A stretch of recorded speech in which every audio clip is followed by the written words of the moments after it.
This clip is brought to you by SaveWithConrad.com.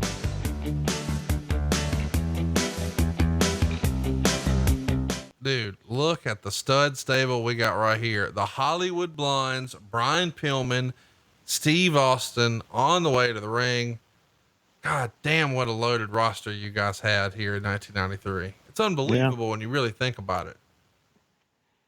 Yeah, and we really, it really just goes to show you how mismanaged, not to say anything about Eric, but I'm talking about from the top, how mismanaged WCW was. Well, Eric didn't know what he was doing yet. You know, Eric got in wrestling in 89 as a C Squad announcer. He wasn't even really getting paid.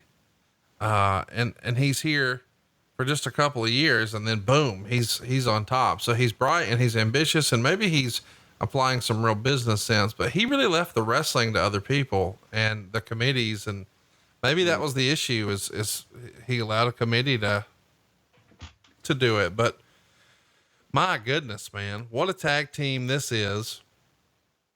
It's remarkable how much talent there is. I mean, Chris Benoit doing a run in earlier took you way off guard.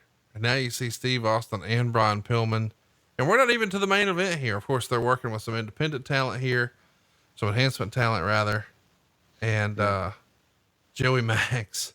Joey Maggs. By the way, you can see where they have dug out in their, the soles of their wrestling boots, a spot to put those lights, because I think LA Gear was the first shoe company to put lights in shoes that kids would wear. So with every step they took, their shoes would light up.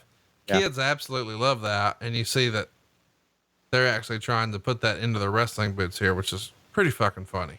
Yeah. Yeah. And they're just trying to be hip, and it really didn't come across that well. That's why they had to take a close up of it. But, Pillman and Austin, man. Wow. Just great competitors. Joey Maggs, you know, everybody loved Joey. They really did. All the boys liked him. They liked working with him because he worked hard and would sell, but Joey never got that push. Well, if Joey wanted to push, he should have got a different haircut. Well, you're right. Joey's haircut here, where you got the mullet, but no sideburns. That's no bueno. Yeah. By the way, your referee here, is that the most Luigi looking motherfucker you ever did see? I feel like his name's Pasquale, and he owns a pizza place that's like an all-you-can-eat buffet in Rainsville, Alabama. Mm-hmm. And he's just out there hoping one day he'll run into some of the singers from the country music group Alabama. Yeah, when he make count, he would go, "Una, due, tre," instead of 1, 2, 3. You know, my little dive bar that I like to go to here in Huntsville back when people were allowed to do things. Was the Boot, where we had one of our get-togethers for the Low-Key Big Hogs. And you remember, it's where we put Tommy Rich in an FBI shirt, and he ran around the corner and yelled, "Somebody say something about lasagna." Yeah, I love the Boot. Well, you know, they're in trying times right now. They used to be open 6 days a week for lunch and dinner, and they'd stay open until, I don't know, 10, 11 o'clock. And I enjoyed, you know, just sitting at the bar and eating some wings and drinking and hanging out, and it became a watering hole. But, you know, they have good food too. And well, they're struggling so bad. They're only open 3 days a week right now, only for carry out. It's Thursday, Friday, Saturday, and it's 3 to 7.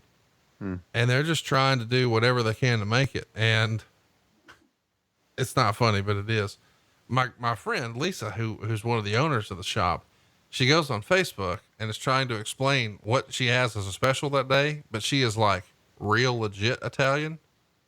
And when she's trying to explain what's on the menu, it sounds just like what you just did for the count.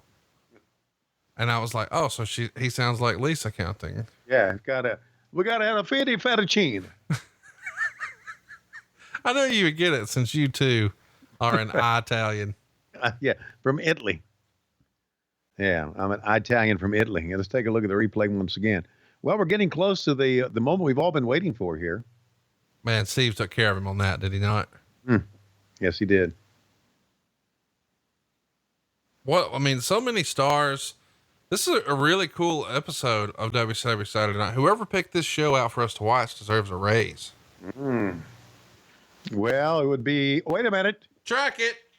His way here around anything that has to do with Hollywood. The World Tag Team Champions, the Hollywood Blondes. Tony, just when the critics read Hollywood its last rites and began the pilgrimage out to Florida to Universal Studios. The blondes burst upon the scene, were splashed all over the tabloids. It's got to be one of the most exciting times for old Tinseltown.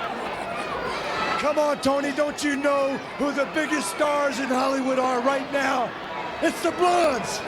And you don't have to wait on a midnight clear to look up and see all the stars, Tony. You can see them right here. Oh, yeah, that's nice. Right there, the stars. You know, Tony, why is it that you're the butt of every joke? All right, guys, let's talk. Let's talk about the top challengers, the World Tag Team Championship. Ricky the Dragon Steamboat and Shane Douglas, the former Tag Team Champions. Challengers! Those two bums can't even coordinate their travel schedule. The family man's out here. His adopted stepson's nowhere to be found. You expect them to have a chance against the team of the 90s? You make the me next sick. Dynasty in tag team wrestling? Steamboat's out here, Ricky. You know something, Blondes? It's typical of you guys to make fun of Shane Douglas. That's right. You make fun because he had mechanical problems on a flight and couldn't be here. But let me tell you something. You call yourself the team of the 90s. Well, I've been involved with tag teams from the 70s, from the 80s, and from the 90s. That's right. I've had partners like Dusty Rhodes, Paul Jones, Jay Youngblood, Dustin Rhodes, and now Shane Douglas. That's right. I've been a world tag team champion on 8 different occasions. Count them. So if you're talking about brushing with greatness, you're brushing it with it right now. And as far as tag team combination goes, I've probably forgotten more tag team than you two guys will ever know combined. Do you realize who he's talking to? Hey, come. All right, here we go. I've probably forgotten more tag team than you guys will ever know combined. Fans into this, man, the Steamboat had great sense of timing. Just look at him, buddy. Steamboat is doing nothing but double teams today. You know, earlier out here with the Cole twins and now with the Hollywood Blondes, something else, man.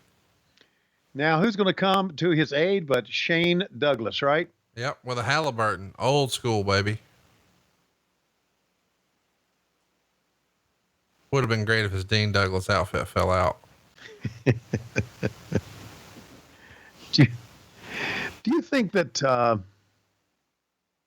do they still make Halliburton cases? Yeah, they do. Really? And they're pretty cool. They even made some carbon fiber ones a few years ago that caught on and are very collectible. I've actually got JJ Dillon's old Halliburton. Hey, it's Conrad Thompson. Thanks for checking out the podcast here on YouTube.